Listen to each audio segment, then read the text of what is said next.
Blog Talk Radio.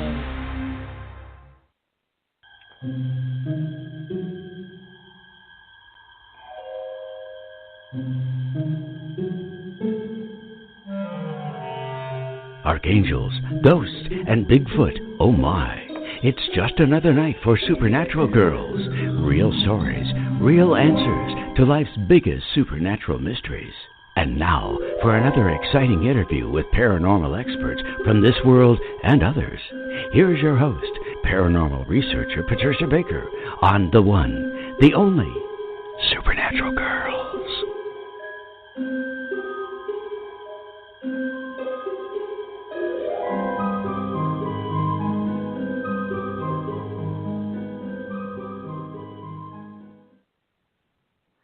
Welcome, everyone, to another exciting episode of Supernatural Girlz Radio. I am your host, Patricia Baker, and I'm here with my co-host from freezing cold Tucson, Arizona. What the heck's going on, PK? The world is turning upside down. Everybody is out covering up their plants because of the freeze. It's supposed to get down to 20. That is too darn cold for you. Well, we had snow sparkles around. There's definitely snow in the mountains, but wow, I don't like snow except in movies or Christmas you know what? cards. It's warmer in the Berkshires of Massachusetts than it is in Tucson right now. Isn't that crazy? This morning yes. when I left, it was cold, but when I came out of the TV station, it was freezing. I thought, wait a minute, this isn't what I counted for. No, that's not why you moved to Tucson. Oh my goodness me! I thought I was going to get a suntan. I didn't think I was going to get burned. Oh, the frost burn. Well, we need to know what's happening with the numbers because clearly things are upside down and backwards. So, what's happening? What's going on with our numbers today, and what's coming up? Well, we've been talking about the fact that all of this year deals with communications. This month is going to deal with major changes, good to bad, bad to good. But everything is going to be happening very quickly. And you could pay attention to some of the things that are ongoing. Well, today's a 2-day. Firstly, people you're going to find have tended to be a little overly sensitive today and or are getting fed a story, shall we say. Truths are hard to come out sometimes when the two is around because people get overly sensitive and they try to cover their tracks so that they don't look bad. They want everything to be just fine. But it also deals with relationships. And when we take a look at the way things have been ongoing after the speech last night, and we're talking about relationships that just are bouncing all over the place, people don't know what to trust because there's so many changes that are ongoing this month. You think you've got a direct shot at something, and within a matter of minutes, you're going in another total different direction. Nothing is as it seems. Need to just slow themselves down. You're going to find there's a tendency to feel almost like you're vibrating because of the changes happening so quickly. In fact, I did see a few traffic tickets being passed out on my way home this afternoon. So that does mean people tend to drive a little faster, go a little faster, and of course there's somebody waiting there with a little notepad in their hand, just dying to give you an autograph. I guess that's a nice way of putting it.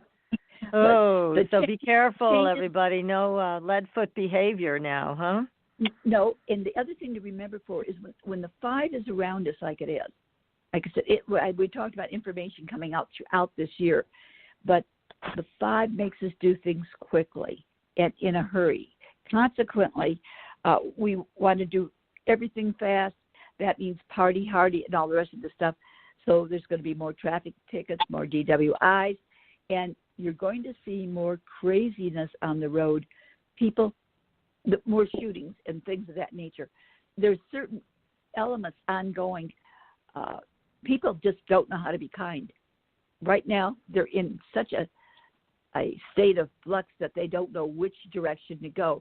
So consequently, they're choosing the negative side of things because everything is a flip side right now. Everything is about change, good to bad, bad to good. So it's just kind of hold on to your hat, ride the waves. But information is going to be coming. Today on The View, they were talking about extraterrestrials and seeing lights in the sky and whatever. And they said, well, and they tried to pass it off, but Joy Behar, who doesn't particularly like anybody, had something to say about it and had to agree that maybe such a thing does exist. But we've talked about it before, so they passed it off. But I wish they would get into it a little bit more because there's more access to things than the average person does. Get it out there. Let us know the truth. Well, you have to know that they're being coached on what they can say and not say when they're dealing with, I mean, mainstream media, as we all know, they're a bunch of paid shills. So they're just taking direction from somebody on talking about the subject. But it follows with how they are doing this soft disclosure, bringing it out a little bit at a time. Of course, our audience is a smart audience. As you know, I always say we have the smartest audience in radio. And that we know the drill. I mean, we know what they're up to. We know these things are real. We know there's a lot more to this that they're not willing to share because it's not advantageous to them. So it's okay because we know the truth and we bring on the very best guests to talk about it. And you're keeping a close eye on the numbers. You did say February, secrets would be told. So I'm waiting for more stuff to come out. I mean, it is pretty funny to watch these politicians fumbling around from the ghosts of their past. Yes. It's really amazing, something. You get the popcorn out. Yes, it is. It really is. Not a doubt. When we talked about the secrets being made known, it's going to be even funnier because we have a whole year of it. They won't be out from under the gun until, probably October. So there's going to be more and more things taking place throughout.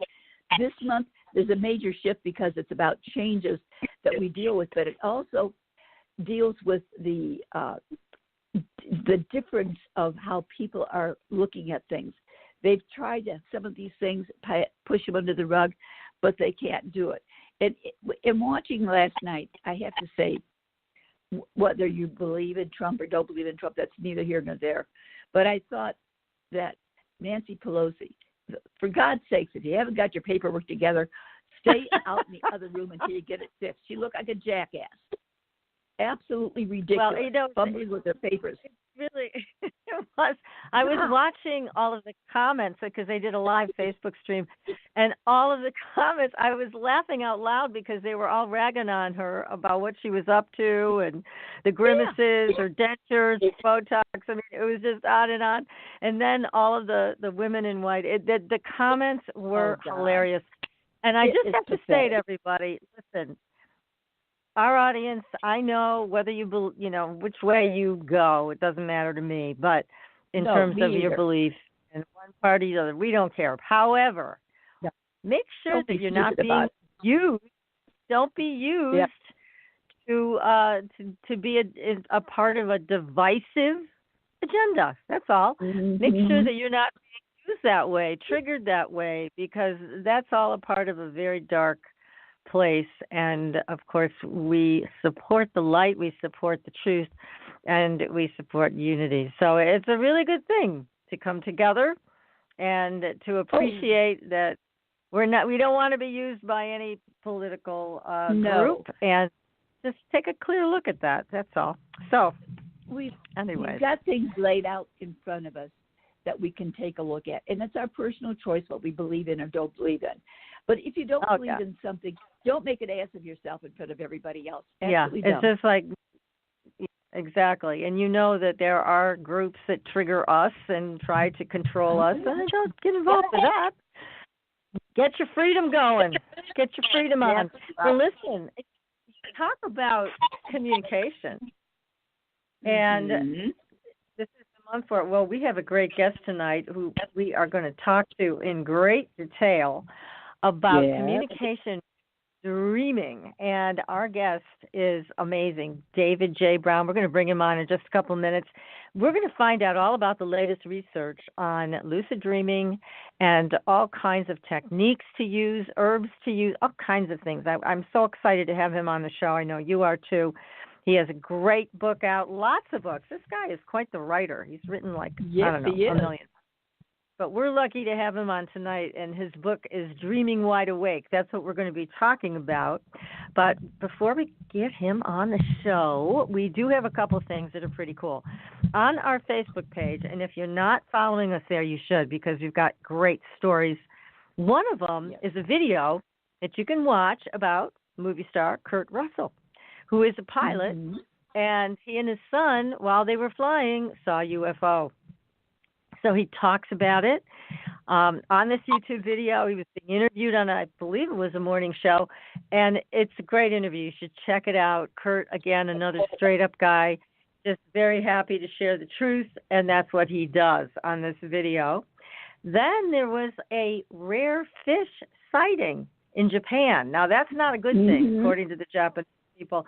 They're saying that this particular fish, when it's seen, it is a precursor to a major disaster, a major earthquake. So we're all keeping an eye on that.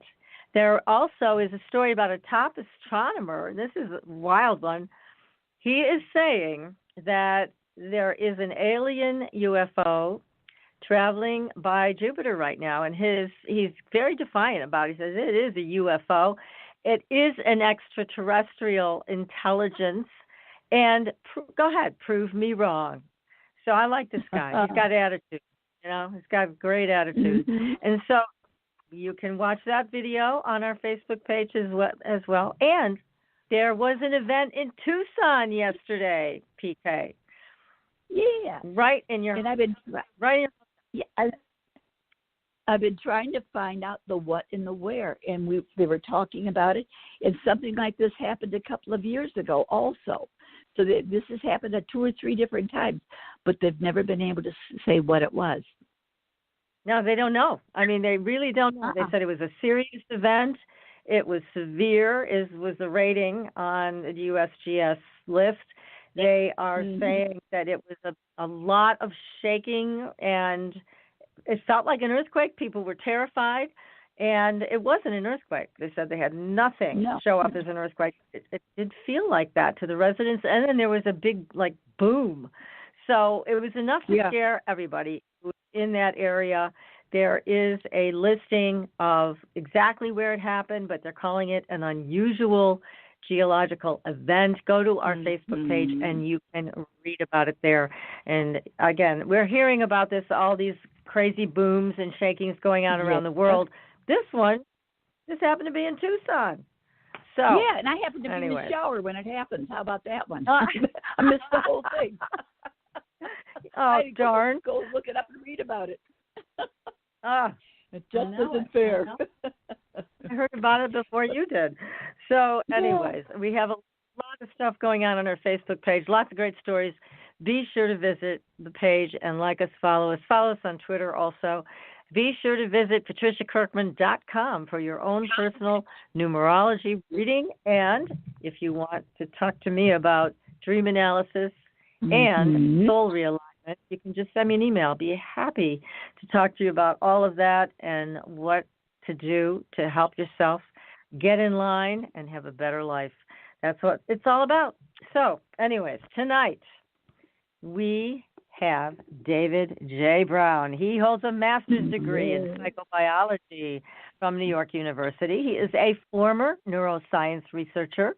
He has written for Wired, one of my favorite magazines, Discover, and Scientific American, and he is the author of more than a dozen books, including Frontiers of Psychedelic Consciousness, and the book we're going to be talking about tonight, Dreaming Wide Awake, Lucid Dreaming, Shamanic Healing, and Psychedelics. David, welcome to the show. Thank you so much for that kind introduction, Patricia. It is a great pleasure to be here. Well, we're thrilled to have you here. Tonight, for sure. That's right. This is one of our favorite subjects for obvious reasons. And you are one of the most learned people that we've had on the show to discuss this and give our audience all kinds of great information, techniques, things that we can do all on our own. But first of all, tell us about you. How did you get from psychobiology into lucid dreaming? That's a good question. When I was a teenager, around 16 years old, I was interested in meditation, altered states of consciousness. I had been experimenting with cannabis and with psychedelics. And I had a spontaneous lucid dream when I was 16 years old. I didn't really understand the potential of it at the time. I just knew that I was dreaming within the dream. This happened to me around 2 days after I had a psychedelic experience with LSD, and that was part of the inspiration for doing this book, was recognizing the connection between psychedelic experiences and lucid dreaming. It wasn't until I read Carlos Castaneda's book a couple of years later, Journey to Ixtland, that I first learned the term lucid dreaming, and I first understood him when he was talking about waking up in a dream. I was like, oh, that's what happened to me, and I fully recognized it. But again, fully didn't understand the potential of it until I met physiologist and Stanford researcher Stephen LaBerge. He's the author of the book Lucid Dreaming, and he's one of the primary lucid dream researchers who helped to establish it as a science. When I met him, he helped me to understand the enormous potential that one has inside of a lucid dream for, first of all, fantasy fulfillment, being able to do whatever you like because the laws of physics don't operate and there are no biological or social consequences to our actions, so you can do whatever you want. It has enormous therapeutic potential, which we can be talking about. There's research that shows that people have been able to heal from psychological traumas, from physical illness, and other physical diseases and different types of problems with the body. And there's also not only evidence, but a couple thousand years of usage of lucid dreaming as a technique for spiritual enhancement. Tibetan Buddhists have been incorporating lucid dreaming as a technique for approaching what they call enlightenment, or an understanding of the bardos, what are called the in-between realms between life and death. So there's a long history of lucid dreaming and a more recent scientific history of lucid dreaming. And it can be used for fantasy fulfillment, like I said, therapeutic potential, or spiritual advancement. It's certainly a great adventure for someone who's never experienced it before, being able to, being able to fly or walk through walls, or converse with historical figures or departed loved ones, being able to make anything appear. It's certainly an extraordinary opportunity to be able to learn more about our own minds and learn more about ourselves. It also affords a more control over your waking life, doesn't it? Because if you can pay attention and wake up in your dreams, then you can wake up in your life, right?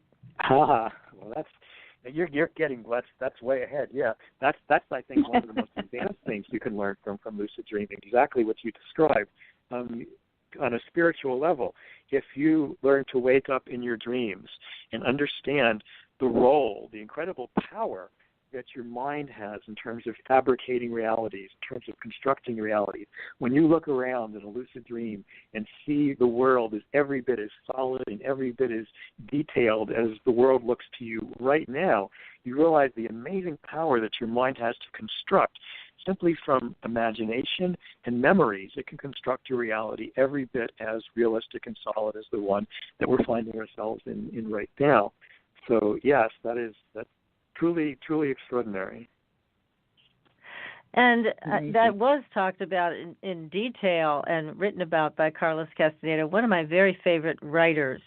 And he had some techniques that he discussed, like focusing on his hands in his dreams. You also write about that in your book as a good technique to, before you go to bed, tell yourself you're going to see your hands in your dreams. And it's not as easy as it sounds, is it? There are some good techniques that if people start to practice, I can almost guarantee that you will have a lucid dream within a week or two.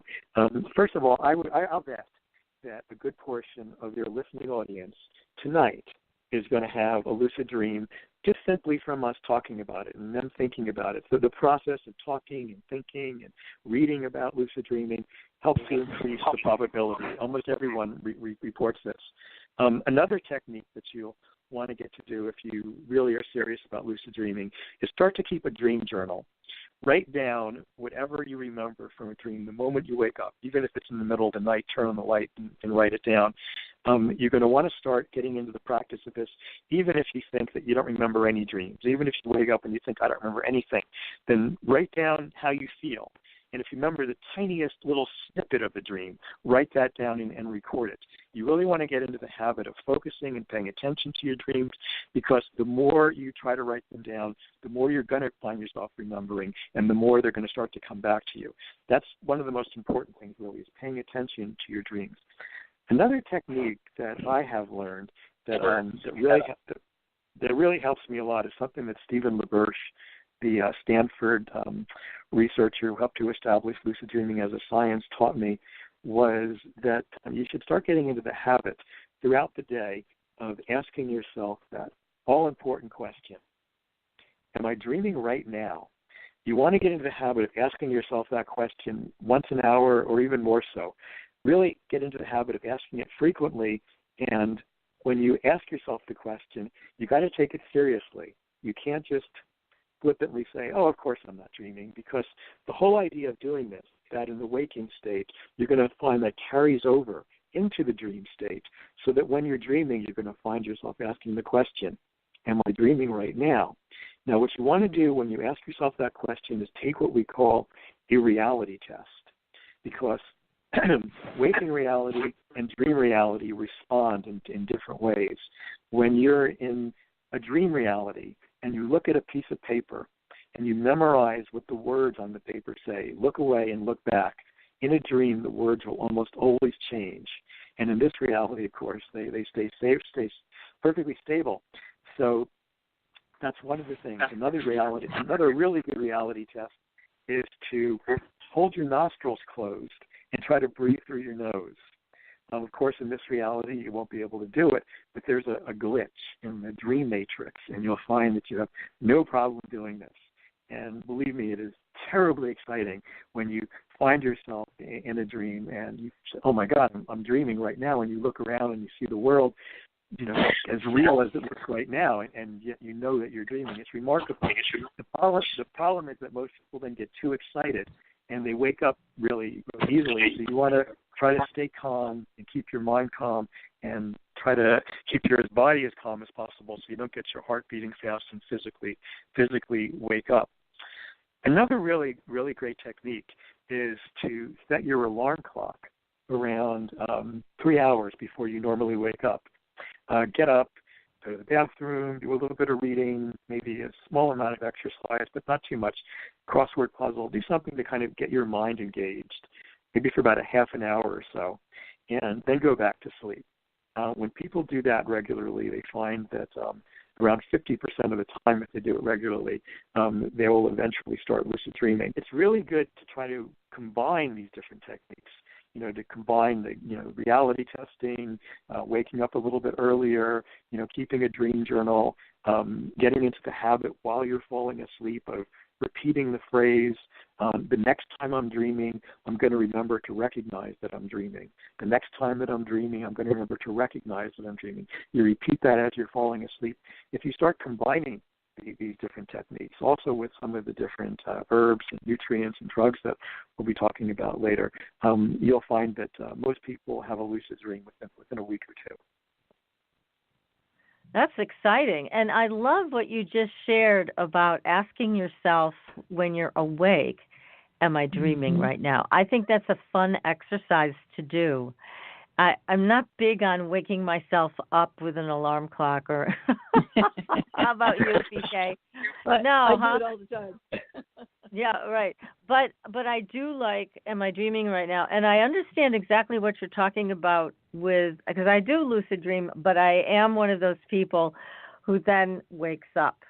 And I'm practicing on staying in that dream state. One thing I learned, and I've probably even mentioned it in your book, that you can go back into the same dream, and you're more likely to do that if you go back to sleep in the same position that you woke up in.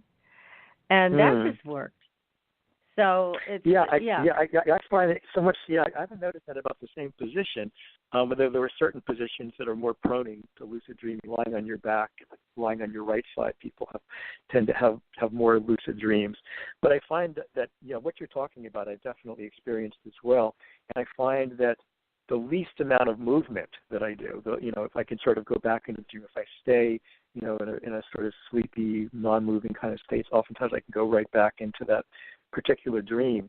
Some of the techniques that I found for maintaining the dream, because what you describe is one of the most common things that people experience as a really frustrating thing. They do attain lucidity in the dream, but then wake up just a couple seconds later because they just get so excited. Wow, I'm dreaming! Oh God! And next thing you know, you're lying in your bed again, going, "Damn, what happened?" So there are techniques. It went too far. You want to really tell yourself to stay calm. Practicing meditation on a daily basis helps you to do that. People also dream more frequently when they meditate regularly. So finding some kind of meditation practice in your daily waking life helps you to sustain the lucid dream for longer. Another thing is just simply to try to, when you find yourself in a lucid dream, if you see it starting to fade, put out your arms, stretch out your arms as far as you can, and start spinning around in circles like a whirling dervish. Okay, and that process, Stephen LaBerge actually discovered this. That process, because of the kinesthetic movement of our dream body, helps to sustain and maintain the lucid dream for longer. So if you find yourself, the dream's fading, start spinning around in circles with your eyes closed. And you can also then use that, not only to sustain the lucid dream, but then use that as an opportunity to launch into another environment within the lucid dream. So while you're got your eyes closed, spinning around in circles like a whirling dervish, imagine where you want to be. Martian landscape, underwater, in the White House, wherever you feel inclined to take your fantasy. And you'll find more often than not that when you open your eyes, you will actually be in that place. So it's a way of actually creating realities within the lucid dream, in addition to sustaining the length of the lucid dream. Yeah, that's all good advice. I mean, I enjoy hearing from you about all of these different possibilities and ways to stay in that lucid state. And, you talk about things in this book that I have not heard anybody else talk about. For example, you talked about how when people are in lucid dreams sometimes, you can manipulate the reality to a certain degree. But then you also mentioned how people have had experiences of other beings in their dreams that they could not manipulate. And that these beings kind of looked at them like, what are you trying to do? You can't do that to me. Tell us about that, because, now you're talking about a whole other experience with life forms, right? Yes. Well, that's where you're getting into an area that to me is just profoundly fascinating. First of all, it's kind of a lot of people. I know you don't think this, but a lot of people have this idea that a lucid dream means that you control the dream, when in fact all it really means is that you can influence the dream. There's still too many forces operating that are outside of your control, and the dream will always surprise you. So there is that. The mystery of the characters that you encounter in a lucid dream is to me is very profound and something I've really given a lot of thought to. I've tried numerous experiments and ways to try to trick the characters into revealing whether they're simply, my imagination, parts of myself, the backside of my own brain, or whether they're actually independently conscious entities of some sort, either in my own mind or in another dimension. I wondered about all these things. I noticed that the characters that you encounter in a lucid dream basically fall into a couple of basic categories. The majority of them really are not that interesting. The majority of characters, and I almost every lucid dream, that's one of the first things I do is try to engage the characters in conversation. The majority of them, I find, and others have reported, that they tend to be kind of mechanical or puppet-like, or don't seem to be able to, say very much that really isn't that unpredictable. They seem very simple-minded. However, every so often you will run across a character that does not appear that way at all and will surprise you with everything they say and will do everything in their power to convince you that they are, a conscious being just like you are. And I don't know what to make of those experiences. They're mind-boggling. I've been questioning this for years, and I think it's a very, very profound mystery.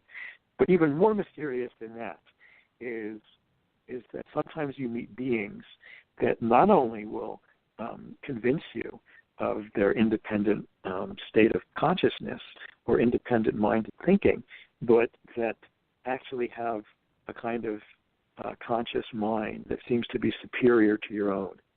And we call these the wise beings. And they're not very often encountered, but when they are, many people see them as like illuminated beings or angels or wise old men or women or something like that. For me, they've always appeared as small children, like 5 or 6-year-old children. But they appear different ways for different people. And these are beings that seem to know more about us than we know ourselves, and they can impart information upon us that we're just not aware of, sometimes psychic information about future events or different things. And then you can sort of carry this one step further and ignore all the characters in your dreams and talk to the dream itself. You can actually just ignore the environment, look up to the sky, and just ask the dream itself a question. And there is some kind of dreaming mind, there's some kind of higher intelligence that is orchestrating the dream itself that you can actually dialogue with. What that is a mystery. Is it some other part of your brain? Is it, is it a deity? Is it another spirit? I mean, I just don't know. It is very profound to experience this, though, because, like I said, this being seems to know more about you or more about us than we know ourselves. So this is something I highly encourage people to experiment with.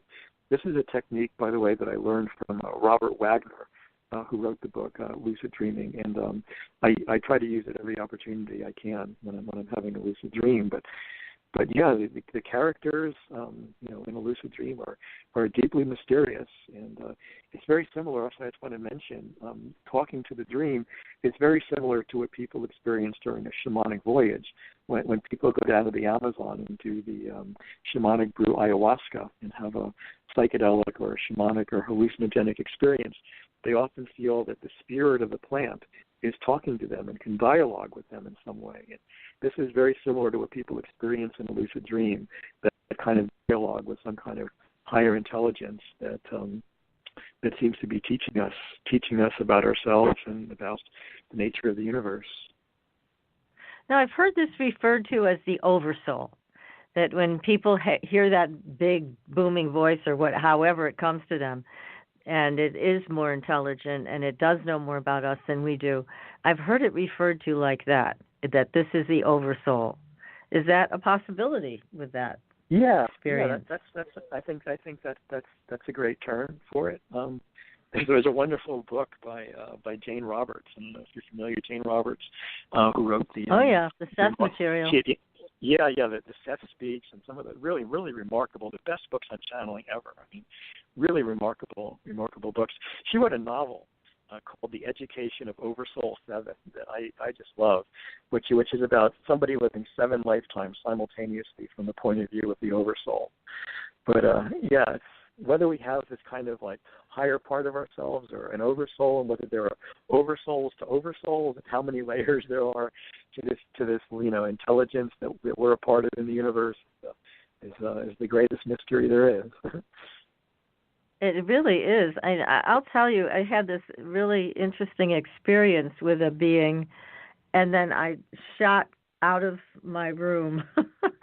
I was asleep, I was having a dream, and all of a sudden I felt something breathing on the back of my neck. And I was alone in my bed, and I got this image of what this thing was, and it just startled me. Like, I just can't even describe. I don't think startle is even a strong enough word. But what happened to me was I screamed out the name of my friend, Becky. And the next thing I knew, I was in her kitchen. And I thought to myself, I better not really be in her kitchen because then I'm going to have to get on a plane in my pajamas and fly home because she's in Virginia. And I mean, it felt that real. I mean, the whole experience. And then when I talked to Becky the next day, I said, "This is what happened." And I got so startled that I just called for help from you. And the next thing I knew was in your kitchen. And your kitchen looked like this. And I described it. And I said, I saw you in the kitchen talking to one of your daughters or somebody, I don't know. And she goes, "Oh, yeah, that's my kitchen. And that's where I talk to people, is in my kitchen." So I said, I'm really glad I didn't end up there in my pajamas. But it felt like I could have. So. It's interesting. It's interesting. One has to wonder about these kind of alternative realities that we can find ourselves in dreams or altered states or out-of-body experiences as to whether they really correlate with physical reality. Sometimes it seems like they're a very strange mixture of the two, if you've heard of this before. But a lot of people have out-of-body experiences where the room that they're in doesn't completely correlate with physical reality. In other words, will be like an extra window or something will be slightly different or slightly off about it, but yet sometimes they can pick up information that they didn't know in that state that really did happen. So it seems to me that what's happening when people are having an out-of-body experience, just like when they're having a waking body experience, you're constructing physical reality as a simulation in your mind, and then you're interacting with it. And I think sometimes people can pick up information in out-of-body experiences through some kind of, sense, some kind of some type of telepathy or some type of clairvoyance or things like that. And I think it feeds into the out-of-body experience. Yeah, it does seem to, it can, I guess, combine, and you get this very wild journey. And again, all of these things are fascinating to both PK and I and our audience. There's so much potential here. And I get frustrated sometimes, David, because I see people today, and I've said this probably too many times, don't want to put the time into it. And I even saw in your book where you discussed one of your mentors saying, look, if people don't make the time for this, if they don't have the energy for this, then it's not going to happen. And I feel like people are missing out on one of the greatest gifts that we have as human beings, and it's free. This costs us nothing. Yeah, absolutely. That's the thing. It takes active engagement, and it takes real dedication to practicing these techniques. So it's not something it's just gonna come from taking a pill or from But I have to say though that there is a group at the Max Planck Institute in Germany right now, a group of scientific researchers that has found a way to develop a electronic technology that will stimulate the prefrontal cortex, a part of the brain, while people are asleep and dreaming. And when this is stimulated, around 80% of people will spontaneously have a lucid dream during this experience. So there's going to be ways, even for lazy people, to just wrap a little electronic band around their head before they go to sleep and flip a switch and find themselves in a lucid dream. That's amazing. Great, because I know people like that kind of thing. People. Let me also just say though that even with that kind of easy access to this state of consciousness, of engagement, it's not like sitting back and watching a movie. I mean, nothing's going to happen in a lucid dream really if you're just sitting there. You have to actually take an active role, and it's usually helpful to make an intention during your waking hours, what you're going to do in a lucid dream. I usually have a running list of things that I'm going to do next time I find myself lucid in a dream. Oh, I want to try this, or I want to try that, or somebody gives me a new idea of something to try. So it's good to have something on your mind that you want to do when you get there. And like I said, it really takes a lot of active engagement and practicing at these techniques on a regular basis. It's just it does happen spontaneously sometimes, but those are, unless you're an unusual type of person, those experiences are usually pretty rare. And you're right, and it does take intent. I mean, like you said, have an intention of what you want to do when you're in this lucid dream, it just becomes an important thing, I think, in life in general. So if you can go into your dreaming state with an intent, it helps you to get even that kind of focus in your everyday life. And that helps. That helps a lot of people absolutely. to stay on track, reach their goals. I mean, all of it, I think, is one thing leads to another. And I think to just abandon the dream state because people don't value it, I think it's a massive and major loss to not understand what a great gift it is. I agree. We live in a Western culture where dreaming is not taking that seriously. I mean, we're conditioned as children. A child wakes up from a very profound dream or a scary nightmare or something, and the child's like mystified by what happened, and the parent comes in the room and says, "Oh, honey, that was just a dream, Right? As if like it has no significance. It's not real, just a dream. Yeah, I mean, some cultures really do, take dreaming very, very seriously. And like Tibet, the Tibetan Buddhist culture takes dreaming very seriously. In Japan, they take dreaming very seriously. So there are cultures where it is, not pushed aside the same way we do here in the West. But yeah, you're right. It has a very, very profound potential and meaning that people are often missing. I mean, we're dreaming for a good percentage of our lives, and most people just simply forget it. Most people emerge from a dream state like like being drunk, would almost not even remember anything, right? Yeah, you have amnesia. Mm-hmm. Yeah. Now, do you find that women can have an easier time remembering their dreams than men? A good question. I wonder if there's been a scientific study on that. I think I don't know of any science to back this up, but I think that you're right. When in my own personal conversations and talking to people, I hadn't really thought about this that much. I know men and women dream about different types of things. That I think women tend to dream about people more than men, social situations, but I don't know an answer to that, but I think you're right. And now that I'm talking to people, I think more women tend to tell me about their dreams than men.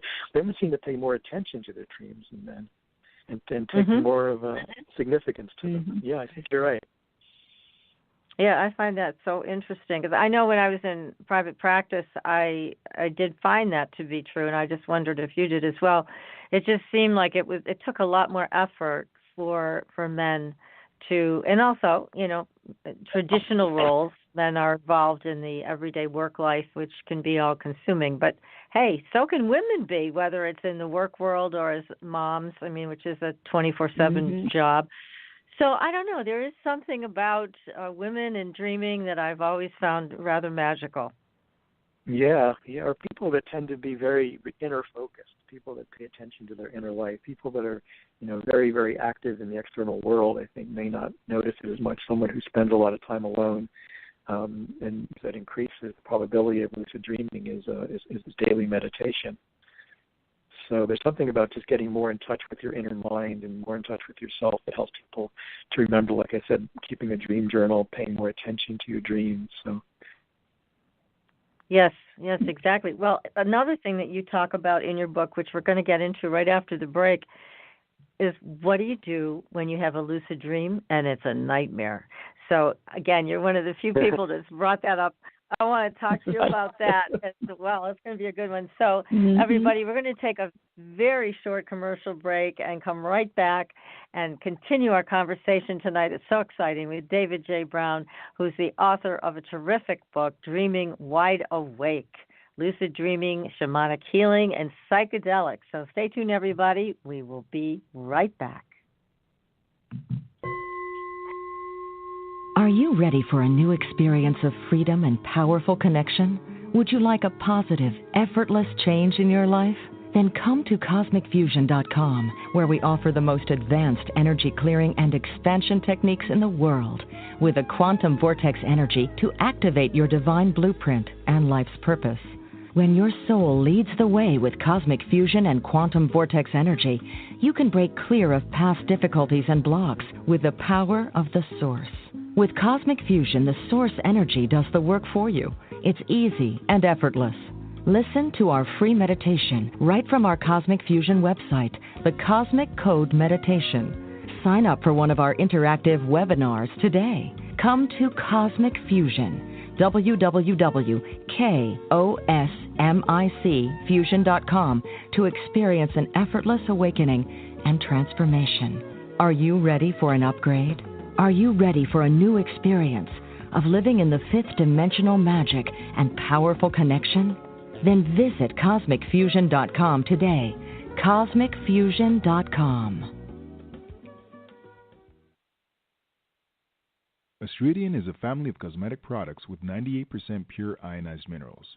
We combine our science with a blend of essential oils to nourish and take care of your skin's health. How does it work? All Astridian products contain the proprietary redox technology, having the capability of simulating an ionic zinc-copper superoxide dismutase effect. This free radical scavenger currently in your body has been diminished by toxins and the daily stresses of life. It is a perfectly balanced mineral complex that all $200 an hour dermatologists, their professors, and ancient history have proven. Redox technology is a process of reducing the skin's oxidation by transferring electrons from a radical state to a stress-free normal condition. Oxidative stress is a form of cellular aging, and as science has proven, a precursor to disease. The free radical theory of aging states that organisms age because cells accumulate free radical damage over time. Damaged cells are not beautiful, but healthy cells are. The Astridian family is presented in 4 different uses that cover unique benefits to your body. They are the Essential Anti-Aging Series, the Multivitamin Series, Sports Series, and Professional Series. Regain your youth with the power of Astridian. Visit www.astridian.com and inquire. Use the code SUPERNATURAL and receive a 10% discount on your first purchase. Astridian, the beauty of being healthy. Your property tax bill. Have you seen it lately? It's frightening. Your property taxes are going up while your home value is going down. It's time to fight back and win. For the real truth about the property tax system, get attorney Pat Quintilian's book, Are You Getting Screwed on Your Property Taxes? How to Find Out and How to Fix It. Attorney Quintilian answers all your questions and gives you the facts you need to fight a property tax bill that is spiraling out of control. You'll also read about what happens to property owners who don't check their property records, only to find out too late they're taxed on square footage, fixtures, and even buildings that they don't own. Is this happening to you? Learn your rights. Buy attorney Pat Quintilian's book today. Are You Getting Screwed on Your Property Taxes? How to Find Out and How to Fix It. Available on Amazon.com. Welcome back, everyone, to Supernatural Girlz Radio. I'm your host, Patricia Baker, and I am here with my co-host, PK, and our great guest tonight. And our guest is David J. Brown. He is the author of a book, Dreaming, Wide Awake, Lucid Dreaming, Shamanic Healing, and Psychedelics. So, David, we left off talking about what happens if you're in a lucid dream and it turns into a nightmare. What do you do? That's a great question. Well, for a lot of people, the first time they have a lucid dream is during a nightmare. Oftentimes people who have chronic nightmare problems for years sometimes wake up during the nightmare and realize that they're dreaming. Lucid dreaming is actually a technique that is taught by psychotherapists. Some psychotherapists use this, as I'm sure you're aware, to help people overcome nightmares. Stephen LaBerge had suggested that when you encounter a menacing figure in a nightmare, a demonic figure chasing you or an evil figure that's trying to harm you in some way, that what you should do is once you realize that you're dreaming and you're lucid, that you should then, of course, realize that your body is lying safely and peacefully in bed in some far-off dimension and no harm can really come to you. And this is an opportunity to try to work something out with this part of yourself that's tormenting you. So Stephen LaBerge actually suggests trying to hug the menacing figure, to try to be friendly, to be warm towards it, and a lot of people find that this in itself will solve the problem, and they stop having the nightmare. I have an anecdote in my book about a woman who was chased for years by what she described as something like a Frankenstein monster. And at one point finally became lucid in the dream and stopped, turned around, and faced the monster and walked up to it. And the next thing they knew, they were walking down the street together, and he was proposing some kind of business proposition to her. So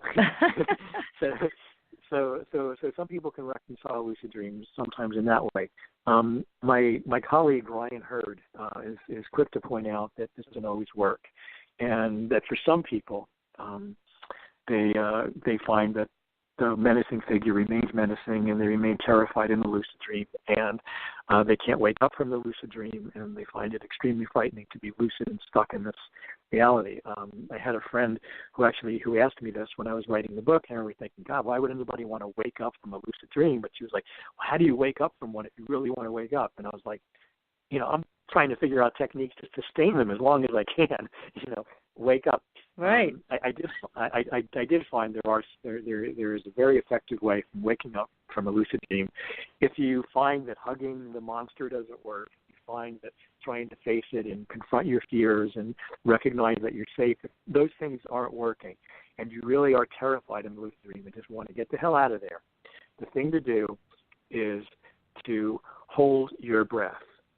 If you hold your breath in the lucid dream, you'll actually, like I was talking about earlier, that your eyes and your breath correspond to your physical body. So if you actually try to hold your breath, as long as you can in the dream, that will usually cause you to stop breathing, your physical body to stop breathing, and that will usually jolt you awake. So that's a very quick and an effective method if you really want to get out of that lucid dream and get back to waking reality. And it's not only for, you can use that technique not only for when you become frightened in a nightmare, but also it can be a very effective technique if you want to remember something. I mean, one of the problems with lucid dreaming is that, if you get a good idea or something interesting happens, it's hard to hold on to those ideas throughout the lucid dream. Because often if you just continue, sometimes you forget things along the way. So if you have a really good idea, you develop this great plot twist for your new novel or an idea for a new painting or something, what a lot of creative people like to do is deliberately wake themselves up at that point in the dream, and then they can write down the idea before it's lost or record it in some way. So that's what I would suggest for. Wow, I've never heard that before. What a great idea! Yeah, that's wonderful. Well, now we have a way to wake up, PK. We can get out of these bad situations in our dreams just by holding our breath. That's not a bad way to do it. No, gosh, but I didn't know what I was getting myself you hold your breath a lot. Yeah. I think that's actually. I think some people actually do it, spontaneously. They get so excited in the lucid dream, and that's often what wakes them up, is they kind of hold their breath, not even realizing you're doing it. So you actually, regular deep breathing is a way of sustaining the lucid dream. Wow. Okay. Now, you have experimented quite a bit with herbal and medical enhancements for lucid dreaming. So tell us your experience with some of these and the ones that you like the best, the ones that you like the least. I know people have asked me consistently from our audience, what do you recommend to help remember dreams? So what do you recommend? Okay, well, I can talk a little bit about my own experience and what's worked for me. They're not so much recommendations, and they're certainly not medical advice, but I can talk about my experience, and I have had a lot of interesting experience. I felt that this was something that was missing from all the other manuals on lucid dreaming. Nobody else had talked about this. And there are, like I mentioned earlier, part of my own interest in lucid dreaming arose from my experience with psychedelics as a teenager. I've discovered there is a vast array of herbs, nutritional supplements, and drugs that will enhance the dreaming process, will help you to remember dreams better, and in some cases actually help to foster the process of lucid dreaming. Some of the most common herbs that are known to, and even scientific studies show, will enhance dreaming. One of the most common is something called Calea zacatiki, which is also known as the Mexican dream herb. And this is mentioned in Carlos Castaneda's books, and it's available on almost every online herbal seller. They almost all carry it. I found that it almost definitely enhanced my memory of the dream, and it enhanced a certain kind of vividness to the dream and made them different in a way that's hard to describe. But it definitely affected my dreams and enhanced my dreams, although I did not find that it increased my probability of lucid dreaming. In fact, never actually had a lucid dream on one, although other people have reported it. It's one of the most common herbs that you see in one of these lucid dream formulas. They almost all put it in because it does enhance dreaming. But like I said, I have never had a lucid dream while on it. A similar herb, that one comes from Mexico. A similar herb that comes from Africa, sometimes known as the African dream herb, or the Latin name is Psylline capensis, I find works at least as effectively as Calea zacatiki, but in a different way. Interestingly, they both have very mild psychedelic effects, so that when you take it before you go to sleep, the hypnagogic experience, that vivid in-between state between falling asleep and waking up, the imagery in that experience is greatly enhanced with the Calea zacatiki and the Psylline capensis. And like the Mexican dream herb, the African dream herb enhanced the quality of my dreaming, helped me remember my dreams better, changed them in some kind of undefinable way, but again, didn't increase my ability to actually lucid dream. The one herb that I found that did do this, that I had lucid dreams almost every time I used it, is something called velvet bean, which is an herb that's used in Ayurvedic medicine, and it increases a neurotransmitter in the body called L-DOPA, it's a precursor to the neurotransmitter dopamine. It's called L-DOPA. And when you increase dopamine levels in the brain while you're sleeping, some people find that it interferes with their sleep and they can't sleep that well. I found that it really didn't. For me, it increased the vividness and the action-oriented nature of the dream tremendously, and also the probability of having a lucid dream. Found that I had lucid dreams. Now, how do you spell that one? You said velveteen. Is it? How do you spell it? Yeah, I'm sorry. It's two words.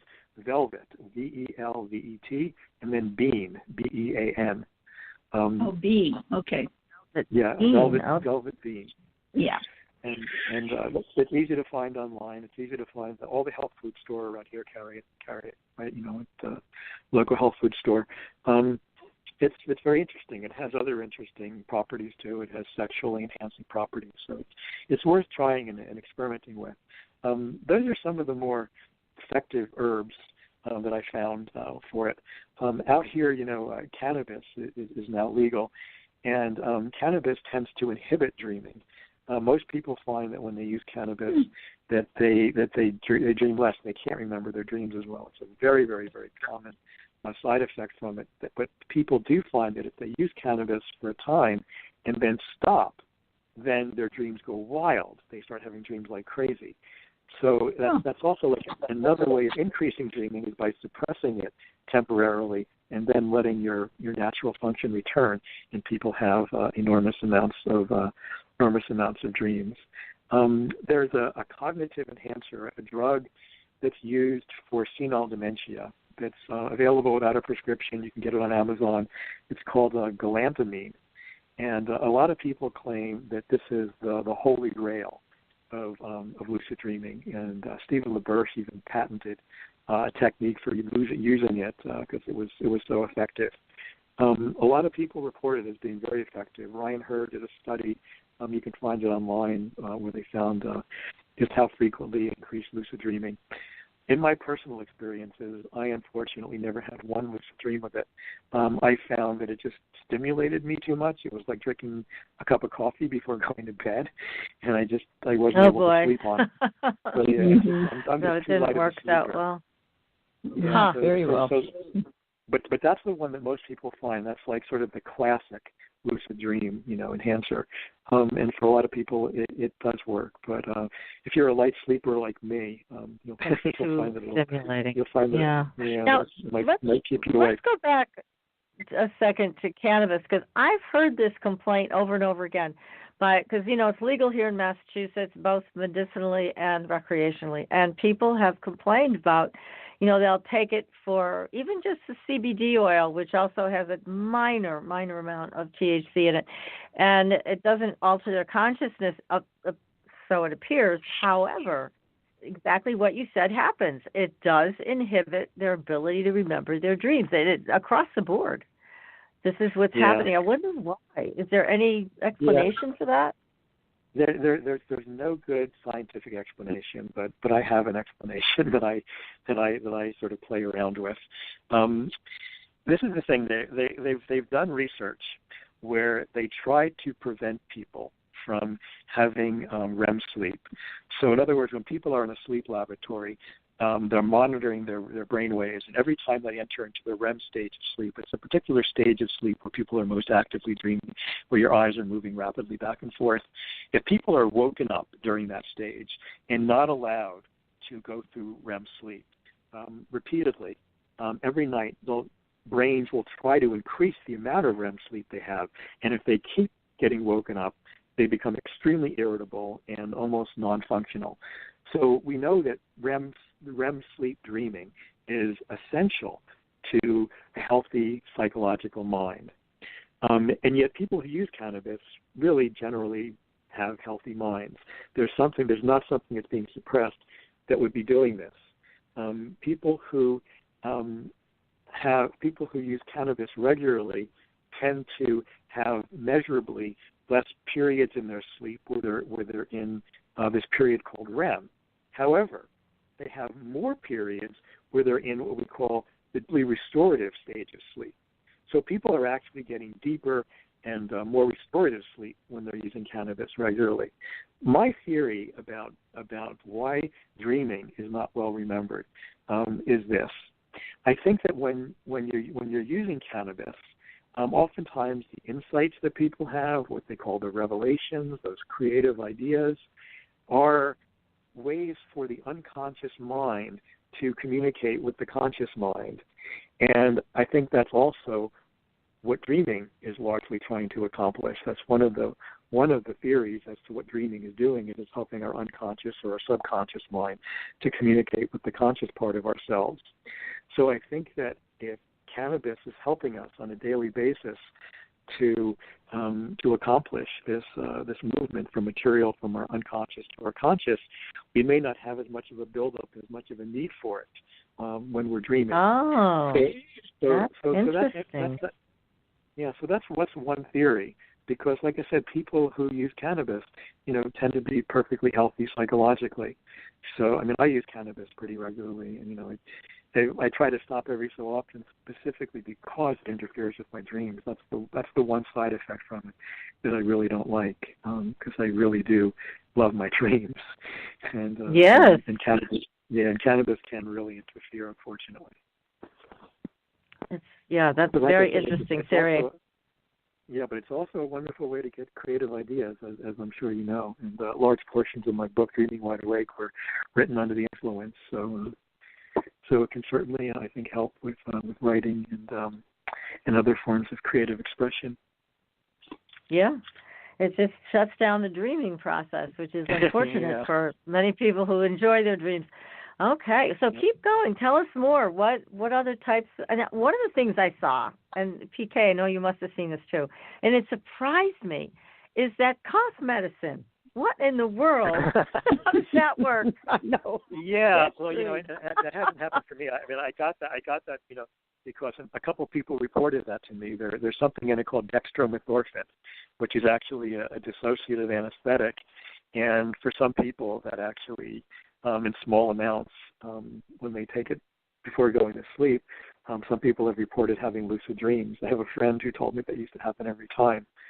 So that was another one. Another one is something called mugwort, which is an herb that's been traditionally used in lots of witchcraft potions. It's like whenever you hear like a Hollywood movie and they're mixing things together, Eye of Newt and mugwort is always one of the ingredients in the potions. It's also available in a lot of herb stores. People use it for digestion and different things, but it also enhances dreaming tremendously. And for me also, I've had some very powerful lucid dreams on it as well. So both dream enhancement and lucid dreaming. However, a number of people have reported with mugwort that it unfortunately tends to enhance the dark aspects of dreaming, and a lot of people have had disturbing dreams with it. So that's so some people use mugwort though as a tea. You can take it as a tea, and some people just take the herb and put it in a little pouch, and then just sleep with the pouch next to their head and just smell the fragrance or whatever it's giving off. It has some type of shamanic properties or psychoactive properties as well. But I did find mugwort to be very effective and very interesting, and it's like $6 an ounce. It's really cheap. It's certainly worth trying, and it can help your digestion too. So that's a good thing. Yeah. Now I've also seen references to patchouli and basil seeds. Have you ever seen anything about that? I haven't. No, I'm not familiar with that. No, it's not something that I remember researching or hearing about. Yeah, not familiar. Have you had experience with that? I'd be curious. You know, I tried a tea with patchouli once, and it really didn't agree with me. It just made me sick to my stomach. But the basil seeds I really liked because they're more gelatinous, and I thought, something like this could actually be good intestinally, even if it doesn't give you a lucid dream. But I did not notice with the basil seeds any type of change with dreaming reality and remembering dreams, etc. I just thought it was a good tonic to take. But it was referenced as those two things together could help enhance your dreaming reality. But I couldn't get past the taste of the patchouli tea. Overwhelmed to me. Yeah, unfortunately. As, we discussed this before we get on the air. Some of this stuff tastes god-awful. So, I think you have to be somewhat dedicated to try some of these things. And everybody's different. So what works for one person may not work for another, but it's all of this stuff that we've discussed so far is legal, and you can give it a try. And like you said, it's available online. Now, ayahuasca, you have had experiences with that. Tell us about it. Yes. Well, I went down to Peru and spent some time in the Amazon down there, and I had some experiences with ayahuasca, which is a shamanic brew. It's made from two different plants. One plant contains something called dimethyltryptamine, which is a natural neurotransmitter found in the brain that when you increase the levels of it produces profound psychedelic experiences. And another plant that contains the chemical called harmaline. DMT is not, dimethyltryptamine is not orally active unless it's taken in conjunction with harmaline. How the Indians in South America hit upon this combination with the countless plants down there, the one that contains DMT and the one that contains harmaline, when no other two plants would work together like that, is miraculous unto itself. And how they did it, they said it came to them through their dreams. In their dreams, they said that the plants spoke to them. So that's really the best theory that we have, really, how they came up with this. But it's a remarkable experience. That's almost kind of like a waking dream. If anybody's had experiences with other psychedelics like magic mushrooms or LSD or something like that, it's somewhat similar, but much deeper. It's not something you can usually do much besides sit there. People often get physically sick. It's not something people do for fun. It's not usually that enjoyable of an experience. A lot of people vomit for hours, and it's not usually the most pleasant thing. But you see an enormous array of visions from your life, visions from your past, and most importantly, the most important thing about this experience and why it can be so profoundly healing for someone who has not had this experience. It's very hard for them to believe this, but it's like this. There's a spirit to the plant. There is an intelligence. There is a conscious mind that seems to be interacting with you, that talks to you during the experience and shows you, teaches you, shows you things about your past, shows you mistakes you made, shows you how you can improve your life. And it almost appears as though it's making adjustments. It's almost like some kind of doctor, octopus doctor that can spread all its tentacles into your body and make all these kind of minor, subtle psychic and biological adjustments in your brain and your nervous system. You feel like something is operating on you and adjusting you, and it's an incredible, incredible experience. And most people who go through it come out of the experience feeling renewed and rejuvenated, with physical problems disappearing and with traumas being reconciled and different things. Myself, I found that a childhood trauma that had been plaguing me for years was reconciled through these experiences. So it's something that's been used down in the Amazon for thousands of years. These are ancient techniques. When used correctly in the proper setting, they appear to be very safe. It's perfectly legal down in Peru. Not only is it legal, it's recognized as a traditional medicine down there and very well respected. And now, is it legal here, or is it legal in certain states, or how is it dealt with here? Well, it's complicated. It's legal in the United States for certain religious groups to use it. The Santo Daime religion has actually went to the Supreme Court. They actually fought all the way to the Supreme Court and won the right to use it as part of their religion. However, it is not legal for anyone else to be doing it, even though all of us, you and I right now as we're speaking, we have DMT in our brains. Our brains naturally have, DMT, and they're in our bodies all the time. So the DMT is the part of ayahuasca that makes it illegal, but it's actually naturally found not only in our bodies, but it's in orange juice. It's in plants all over the place. It's so ubiquitous in nature, it's hard not to see it. There are ayahuasca ceremonies and churches that are not part of the Santo Daime that are operating throughout the United States, throughout Japan, throughout Europe, that people go to all the time.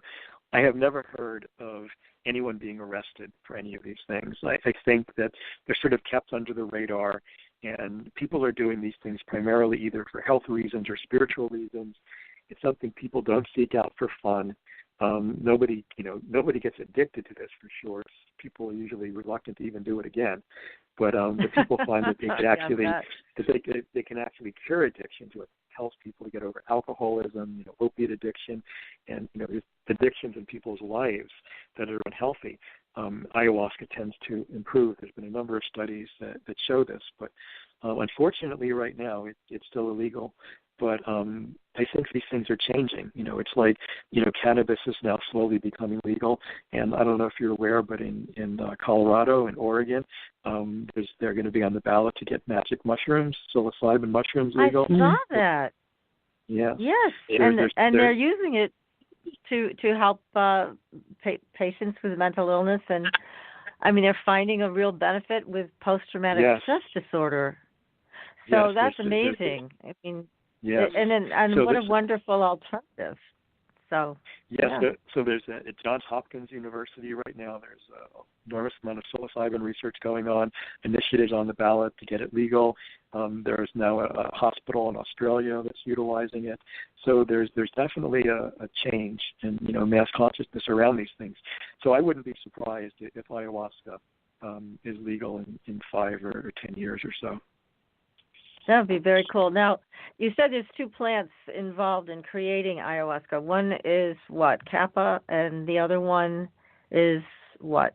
So Banisteriopsis caapi is the one that has the DMT, and then that's the one that has the harmaline, and Psychovirilla is the one that has DMT. People also use alternative plants because there's a number of others. There's actually hundreds of other plants. You can look this up on the internet to see all the plants that contain DMT. Another one is called Hostelis that's more easily available in the West. And people often use Syrian rue as a substitute for B-caapi because that has harmaline in it as well. Do people use this type of for informational purposes, of course.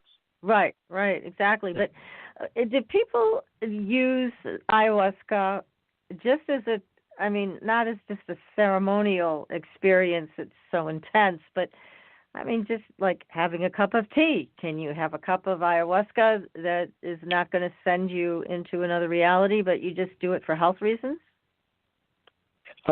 Well, when you do a significant dose of ayahuasca, it pretty much incapacitates you. You're forced to kind of sit there with your eyes closed and just pay attention to what's going on inside in your mind. It's very hard to do things in the outside world. I did experiment with small doses of it, micro doses, and I was able to go about and do things, and it was kind of interesting. I didn't experiment with it a lot, so I can't really say that much about it, but that would be an interesting thing. People experiment with micro doses, very small doses of either LSD or psilocybin. Great results as an antidepressant, as a creative stimulant, and different things like that. I haven't heard of too many people doing it with ayahuasca, but I think it is done, and I think there is probably great potential in that area with it. But it's a little bit just it's a little just too powerful to just do as a cup of tea to relax in the evening. It's a pretty dramatic don't you have experience. To drink? Don't you have to drink quite a bit of it, and in a ceremony to have that kind of a result where you're sitting there, just being introspective and walking through worlds? Again, if you had like you say, a microdose or a weakened tea, I would imagine, because this plant is so intelligent. The two plants combined, obviously, but there's such an intelligence there. I would think even a very weak version of it could have some really great benefits. I think you're right. It's something that really deserves substantial research. I think you're onto something. I think so. Yeah. Can anybody have a negative reaction from taking this? What are some of the negative reactions to taking ayahuasca? Well, certainly, like I mentioned, the biggest is that it's usually very physically unpleasant. People have to usually wear diapers because they can't control their bowel movements. People often have to have a bowl in front of them to purge, to vomit throughout the experience. I didn't actually have either one of these, and I did it a number of times, pretty large dosages. I don't know why I did, but most people vomit and have diarrhea during the experience. So that's not a long-term side effect, but that's during the experience. That's one of the people have. It's very rare, but it does happen that there are some people who have a kind of psychotic break or some kind of long-lasting effects where the drug doesn't completely wear off, and they start seeing hallucinations or visions, during their daily life. And I think it's very important to screen people. That's the shaman's job, or eventually it will be the psychotherapist's job to screen people properly and make sure people don't have, existing psychiatric disorders or something that could be worsened by it.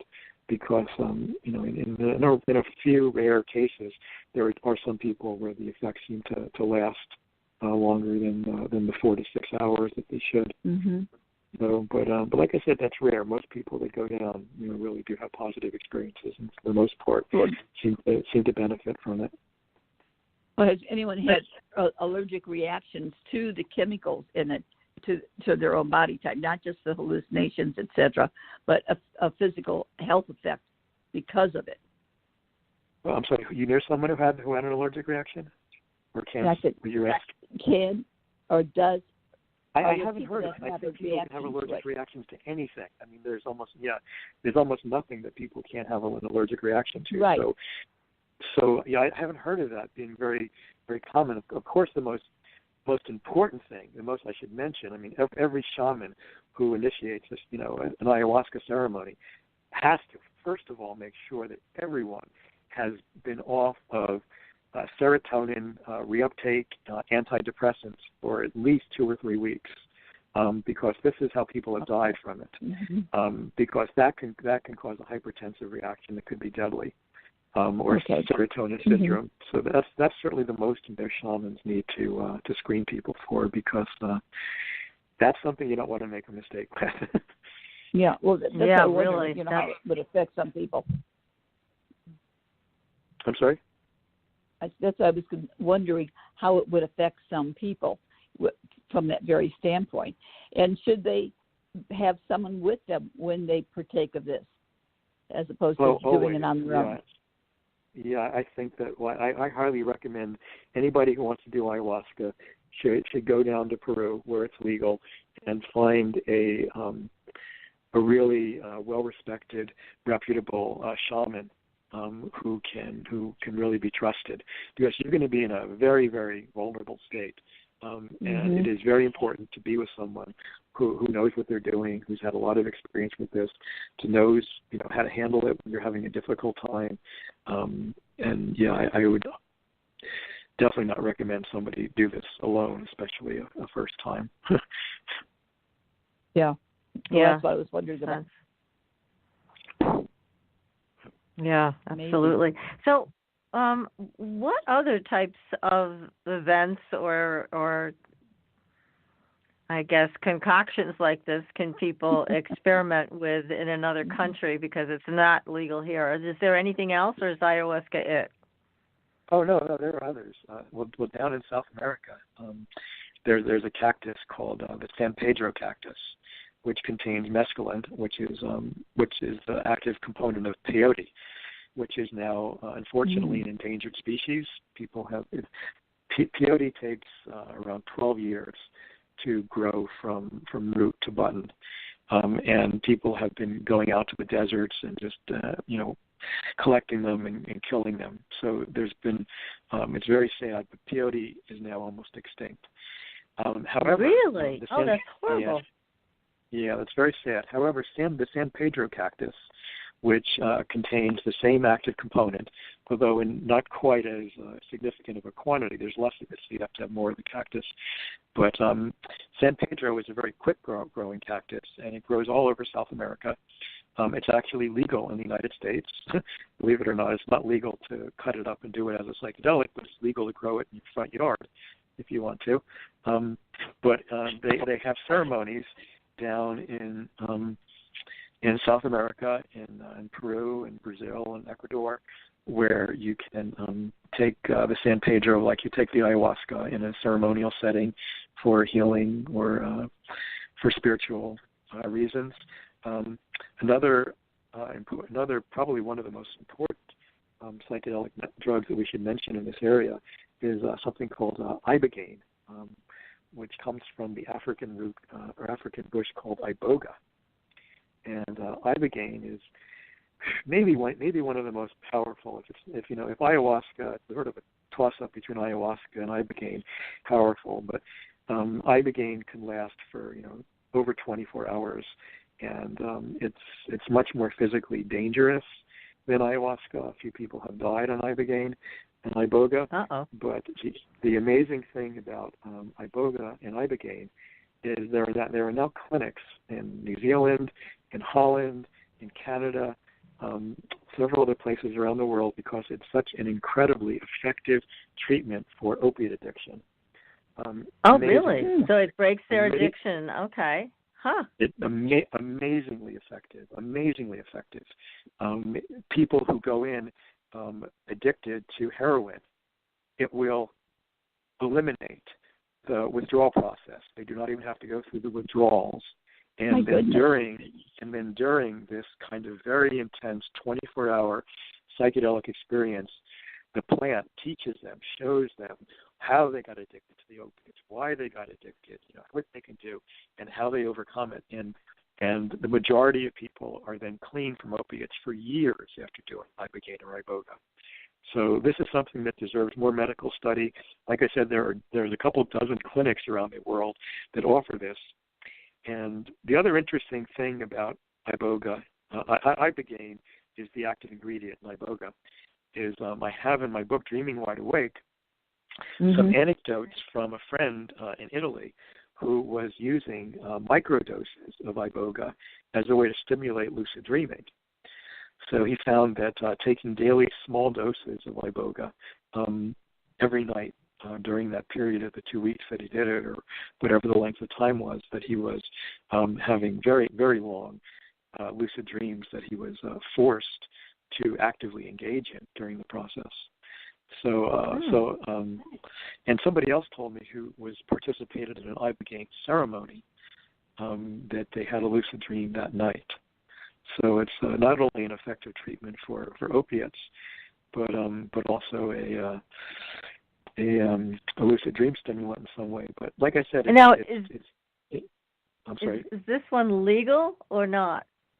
No, this is in the United States. It's not legal, but it is legal, like I said, in New Zealand, in Canada, in Holland, and they have clinics where you can go, where you do this with a medical doctor and nurses, and just like I said, it's more dangerous than, like I said, nobody really dies from ayahuasca unless they mix it with other things.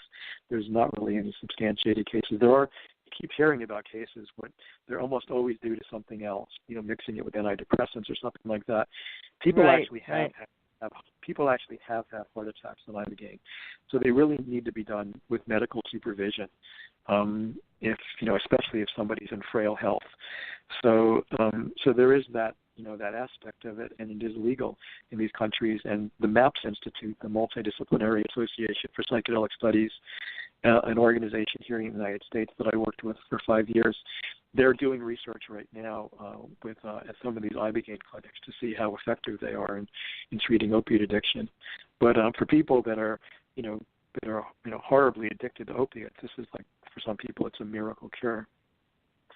It must be, because that's like a big topic I know here in Massachusetts. What about in Arizona, PK? Is that a big issue there, the opiate addiction? Yes, it is. Yes, it is. Yeah, so it makes sense that they would explore these other options that are much more natural, don't have the side effects. I really hope that our medical researchers and our government will move towards that, because the alternatives are scary. People continuing to be addicted and then eventually dying one way or another. Mm-hmm. So, yeah, this makes a lot more sense. Now, the San Pedro cactus, if I can just revisit that again, do people use that in microdoses for lucid dreaming if they don't want to go through a big ceremony and all of that? I think people have used microdoses. I haven't heard specifically of mescaline. That would be a microdose of mescaline. I haven't heard that specifically.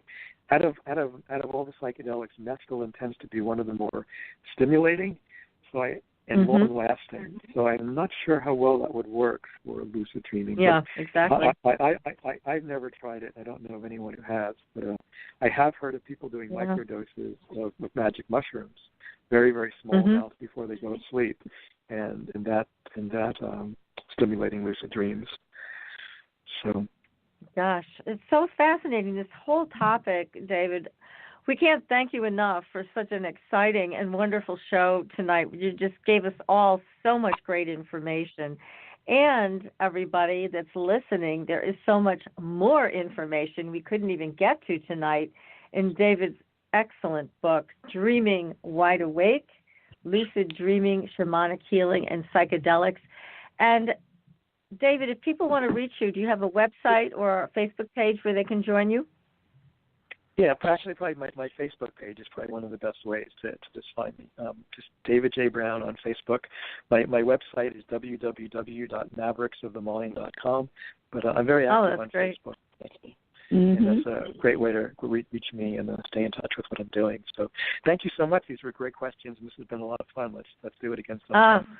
Oh, please. I know that, again, you have much more to say on this topic, and yes, and others, and I know it is something that our audience always wants to hear about, so we're definitely going to have you back. So in the meantime, everybody, come on back next week. We're going to have another exciting show. I think we're going to be talking about ghosts of the Southwest.